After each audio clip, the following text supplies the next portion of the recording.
भगवंताचं नामस्मरण सतत करण्यामुळं, सातत्यानं करण्यामुळं देहभाव हरपला तुझं पाहता विठ्ठला, कळो नाही सुख दुःख, होय की नाही.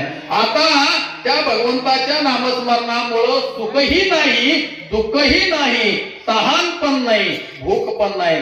तहान भुकेच्या पलीकडची अवस्था तयार झाली, तहान भुकेच्या पलीकडची अवस्था तयार झाली. आणि म्हणून बघा, ज्या वेळेला प्रसंग असा आहे, 7 दिवसामध्ये मरणारा एक जण आहे, 7 दिवसामध्ये मरणारा. काय नाव त्याचं? क्या बात आहे. तुम्ही आम्ही सुद्धा 7 दिवसातच आहे, तुम्ही आम्ही सुद्धा 7 दिवसातच आहे. तुम्ही आम्ही सोमवारी जर नाही गेलो तर मंगळवारी नक्की जाऊ, मंगळवारी नाही गेलो तर बुधवारी तर नक्की ठरलेलंच आहे. बुधवारी नाही गेलो गुरुवारी जाऊ, नाही जमलो तर शुक्रवारी जाऊ. कुठं मंडळ देवीला वय दर्शनाला, आहे का नाही. तुम्ही आम्ही सुद्धा 7 दिवसामध्ये. परीक्षित राजा 7 दिवसामध्ये मरणारा, परीक्षित राजा 7 दिवसामध्ये मी मरणारच आहे. आता ह्याला पर्याय काय? आणि मग परीक्षित राजा 7 दिवसामध्ये मरणारे हे ज्या वेळेला भगवान श्रीकृष्णांच्या लक्षात आलं, भगवान श्रीकृष्णांनी शुकाचार्याला सांगितलं. भगवान श्रीकृष्णांनी शुकाचार्यांना सांगितलं. आणि शुकाचार्यांना सांगितल्यानंतर शुकाचार्यांना सांगितलं, महर्षी तेवढं परीक्षित राजाला भागवत सांगा. आणि मग शुकाचार्यांनी भागवत सांगितलं परीक्षित राजाला. आणि भागवत सांगत असताना 4 दिवस परीक्षित राजा जेवला पण नाही, झोपला पण नाही, 4 दिवस पाणीही पिला नाही परीक्षित राजा. आणि परीक्षित राजाला ज्या वेळेला शुकाचार्यांनी पाहिलं आणि पाहिल्याबरोबर शुकाचार्यांनी सांगितलं, अरे राजा, आम्ही ऋषीमुनी आहोत, आम्ही 8 दिवस नाही, महिनाभर नाही, वर्षभर जरी आम्ही उपाशी राहिलो तरी आमच्यावरती फरक होणार नाही. पण तू राजा आहे, आणि तू राजा असल्यामुळे गेली 4 दिवस झाले मी तुला पाहतोय, तू जेवला पण नाही, पाणी पण पिलेलं नाही, आणि तू झोपला सुद्धा नाही. त्यावेळेला परीक्षित राजाने सांगितलं शुकाचार्यांना, परीक्षित राजाने शुकाचार्यांना सांगितलं की ऋषी मुनी तुम्ही आहात, आणि तुम्ही खऱ्या अर्थानं आज एवढं मोठं मला अमृत कथन जे तुम्ही मला करायला लावलेलं आहे, आज ह्या कथा अमृतामुळं मला तानेचंही भान नाही, आणि मला भुकेचं सुद्धा भान नाही, मला झोप सुद्धा येत नाही. असं वाटतं की तुम्ही चालवलेलं जे हे भागवताचं कथन आहे, हे कथन फक्त ऐकतच राहावं, ही अवस्था माझी तयार झाली. आणि म्हणून कळो नये सुख दुःख, तहान हरपली भूक. एक रामायणाचा प्रसंग सांगून आपण शिवीच्या पूर्णत्वाकडे जाऊया. एक रामायणाचा प्रसंग असा आहे, ज्या वेळेला 14 वर्ष प्रभू राम लक्ष्मण सीता वनवासासाठी निघाले असता, वनवासाला तिघेही जाणार आहे, आणि जाणारे म्हणल्याबरोबर लक्ष्मण आईच्या दर्शनाला गेला. लक्ष्मण आईच्या दर्शनाला गेला, आणि लक्ष्मण आईच्या दर्शनाला गेला, आईचं दर्शन घेतलं. आणि आईचं दर्शन घेतल्यानंतर लक्ष्मणाला लक्ष्मणाच्या आईनं सांगितलं, लक्ष्मणाच्या आईनं सांगितलं, अरे लक्ष्मणा, 14 वर्षाच्या काळासाठी तू नाही का, अरे भगवंताबरोबर 14 वर्षाच्या काळासाठी तू निघालाय, 14 वर्ष तू भगवंताच्या सानिध्यामध्ये राहणार आहेस. पण एक काम कर, मी आई म्हणून तुला सांगते, अरे बाबा 14 वर्षामध्ये क्षणभर सुद्धा त्या भगवंताला विसरू नको, ज्या भगवंताबरोबर तू 14 वर्ष काढणार आहेस, त्या भगवंताला क्षणभर सुद्धा विसरू नकोस. आईला वचन दिलं लक्ष्मणानं, आणि लक्ष्मणानं वचन दिल्याबरोबर 14 वर्षासाठी लक्ष्मण आईचं दर्शन निघाला. मग 14 वर्ष प्रभू रामाबरोबर लक्ष्मण होता. 14 वर्षामध्ये लक्ष्मण एकदा सुद्धा पाणी पिला नाही. किती वर्ष? 14 वर्ष, असं रामायण सांगतंय, असं रामायणामध्ये उल्लेख आलाय.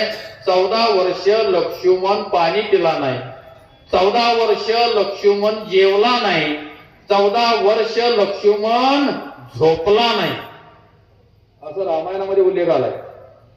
आणि 14 वर्षामध्ये सीतेला एकदाही झोपलेलं प्रभू रामांनी पाहिलं नाही. काही सामर्थ्य आहे बघा, ठीक नाही. 14 वर्ष. आता ह्याला विज्ञान जर जोडलं तर विज्ञान असं सांगतं की लक्ष्मण हा शेषाचा अवतार आहे. लक्ष्मण कोण आहे? शेष नारायण. मग शेष नारायण असणारा लक्ष्मण म्हणजे सापाचा अवतार आहे लक्ष्मणाचा. साप हा हवेवरती सुद्धा जगतो असं विज्ञान सांगतंय.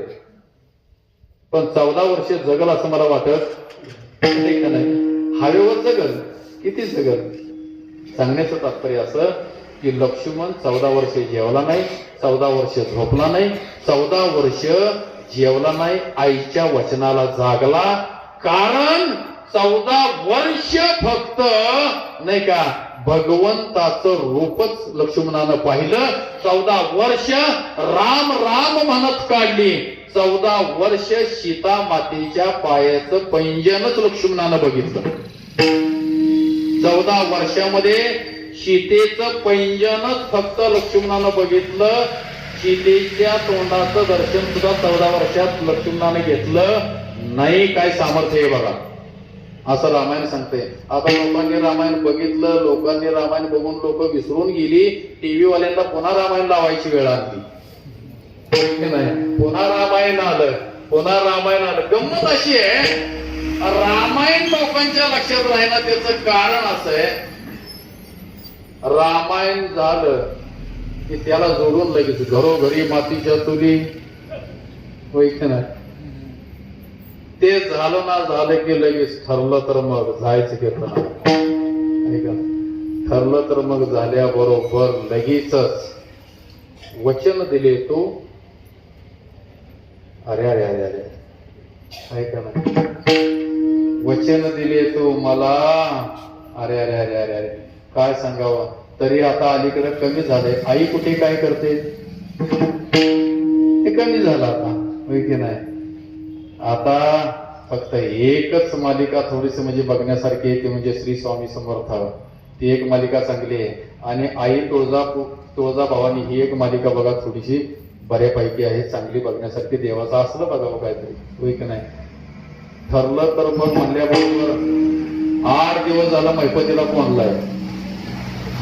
8 दिवस झाला मैपतीला सोडला नाही. हात पाय बांधून 4 झाला घायला आला मैपती. परवा डिमार्टला येऊन गेला.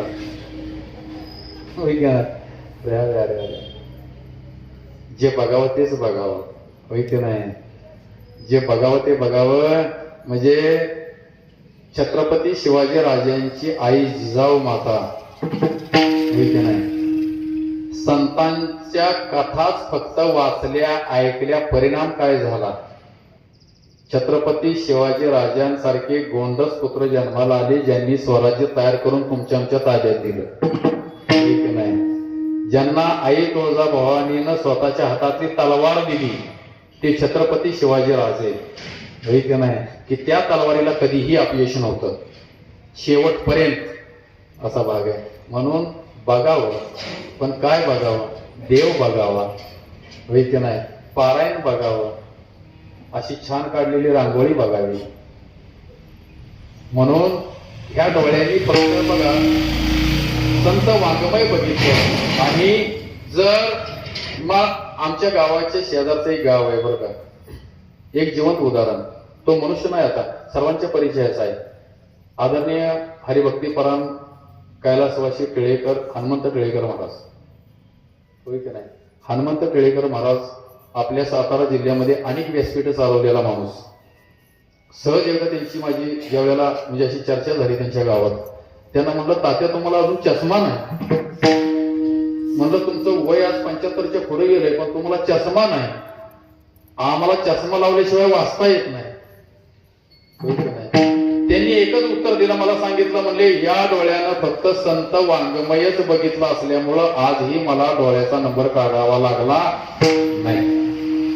म्हणून देवाकडे डोळे लावावेत, संतांचं रूप पाहावं, देवाचं रूप पाहावं, गाथा पाहावा, ज्ञानेश्वरी पारायण पाहावं, ज्ञानेश्वरी गाथा पाहावा, तुकोबारांचा गाथा पाहावा, होय की नाही? आणि मग तो आनंद डोळ्यांनी घ्यावा. विठाला विठाला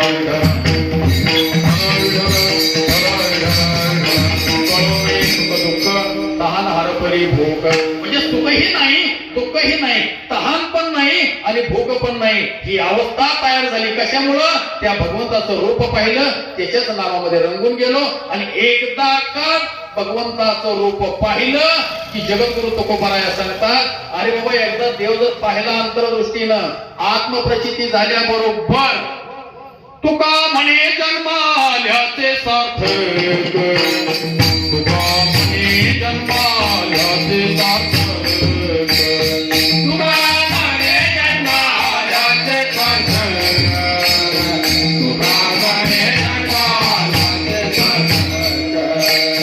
विठ्ठलाची एक देखिया, विठ्ठलाची एक देखिया, तुका म्हणे जन्माल्याचे सार्थक, तुका म्हणे जन्माल्याचे सार्थक.